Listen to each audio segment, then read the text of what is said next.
Welcome to Indecisive Gardener. I am Stacy Jo, and if you are new here, you will find that my channel is not your typical gardening channel.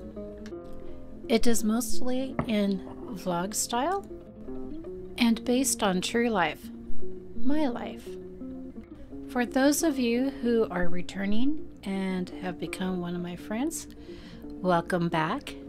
I'm glad you're here, but first, I need to wake up.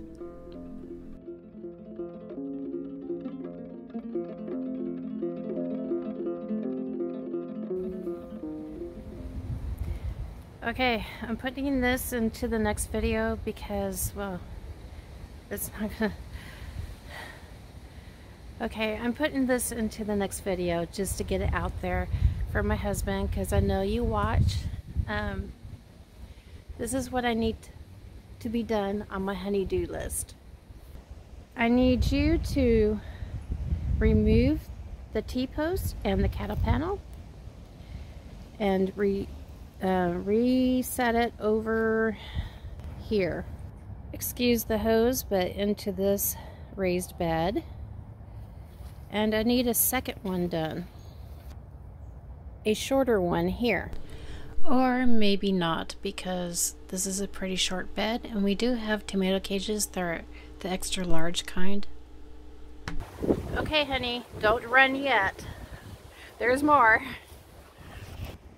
I need these bed posts put into that raised bed, that one there, and make it look like a bed.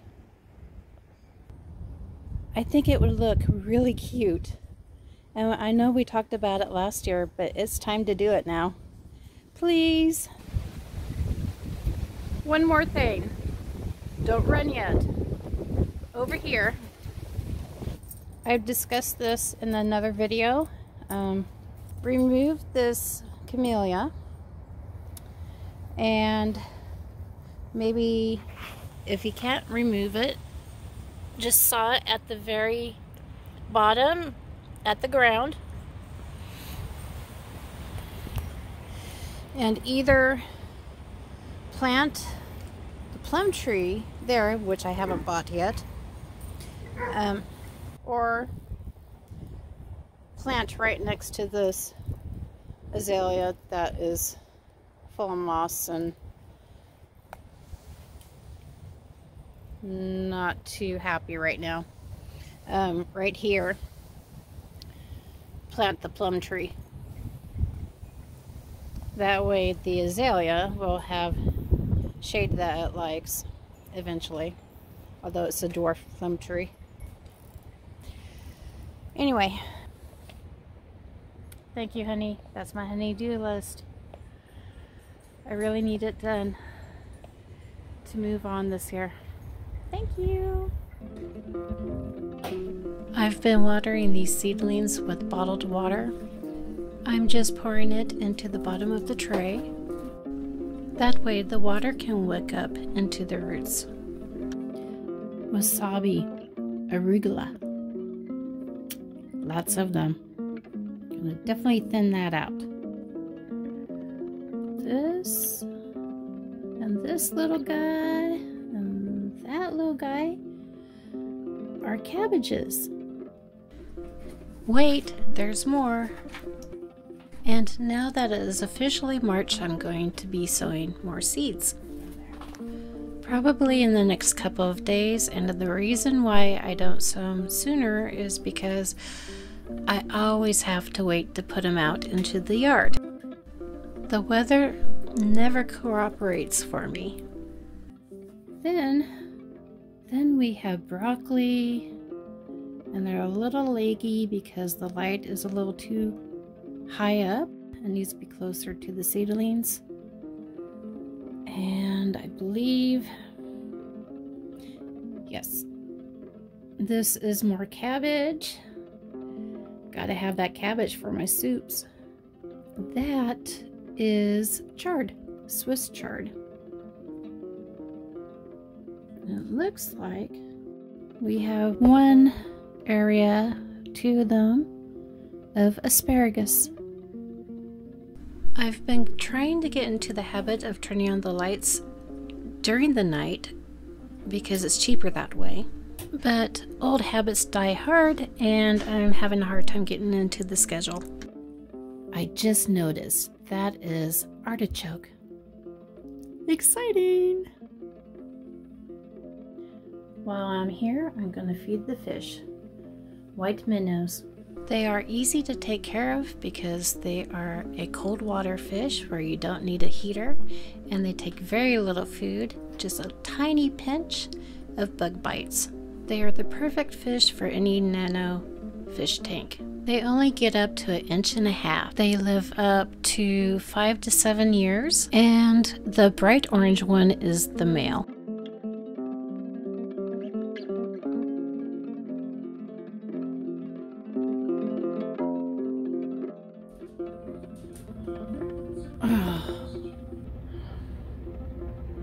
So, I may not be crunchy like some others, but I'm crunchy enough to be irked by this. I am trying to go organic. I am trying to build this ecosystem into my backyard.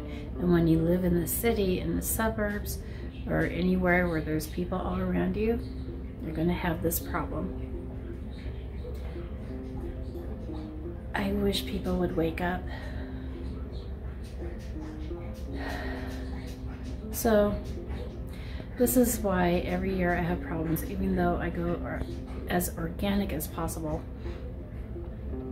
I need everybody's help. We need to be a community and stop this nonsense. And I'm sorry if I sound like a Karen to you, but oh, is he coming to my house to ask if I want pest control? I've already had to shoot him off before.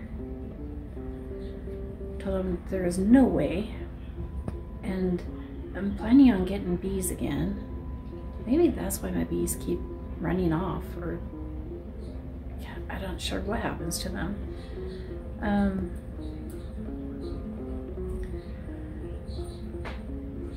I have every reason to seem like a Karen. I am not, by the way, but when it comes to this, I am very passionate about organic growing. I care about my health. I have autoimmune disease. I have hypothyroidism.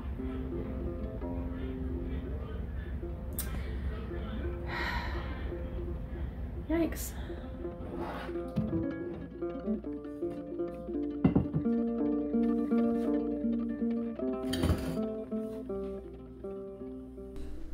Those are dog prints, by the way. We'll clean those up after I'm done making a mess with the soil.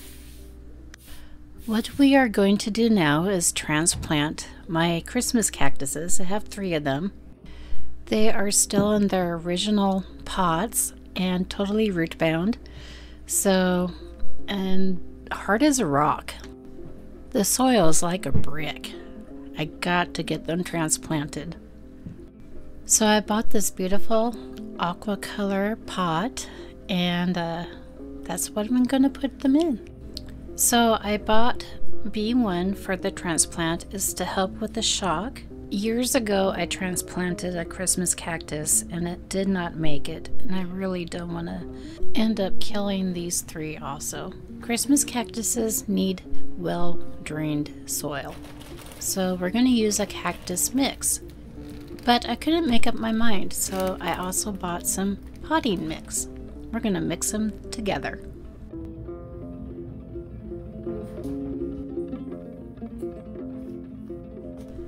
I don't want a huge mess, so I'm just going to cut it halfway. I mean, I am potting these in the formal living room, so, you know, I'd rather do it in a warm house though. Just saying. So I'm being indecisive here. Sorry, that's just how I am. We are going to start with the potting soil. We are going to do 2 parts potting soil to 1 part cactus mix. I'm just going to use this mason jar because I have it available. You do you and use whatever you have. Let's speed up this process.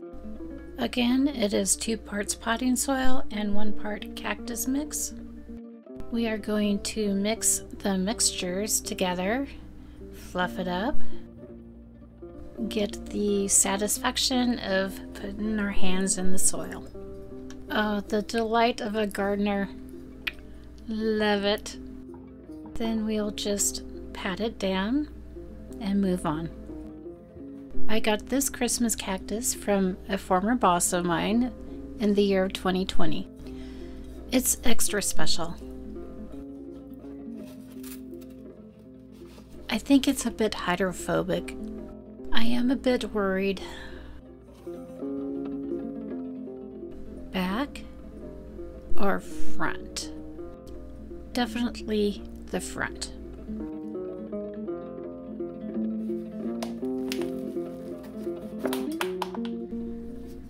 Talk about root bound. My goodness. So I bought these maybe in November. It was before Christmas. And who knows how long they've been in those original pots. I'm just squeezing the bottom so it will pop out. Otherwise I can't get them out.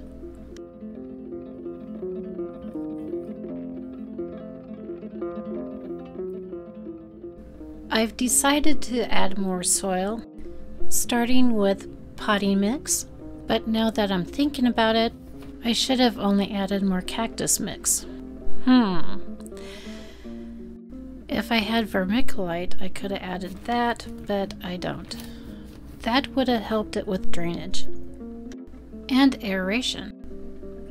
Anywho, make sure that you dust off all the dirt out of the leaves so they're not pooled in there, because that could be detrimental if you leave it.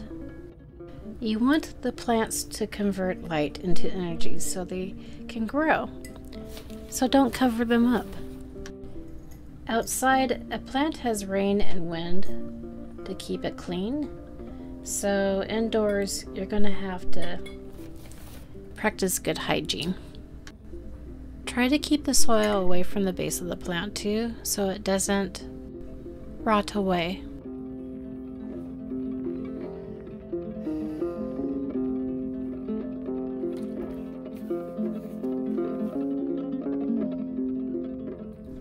So the directions on the B1, vitamin B1, stated that you use 1 tablespoon per gallon of water. Well, I'm not going to put a whole gallon on this small pot of plants. So what I did is I took half a teaspoon and put it in this mason jar, mixed with water, of course.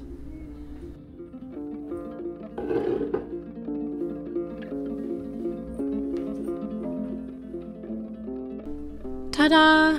There you have it, folks. My beauty, my Christmas cactus. Now we just wait for it to bloom. Normally in November, and it peters out before Christmas. I truly appreciate you. So remember to plant kindness, to grow love. Have an awesome day, and God bless. Until next time.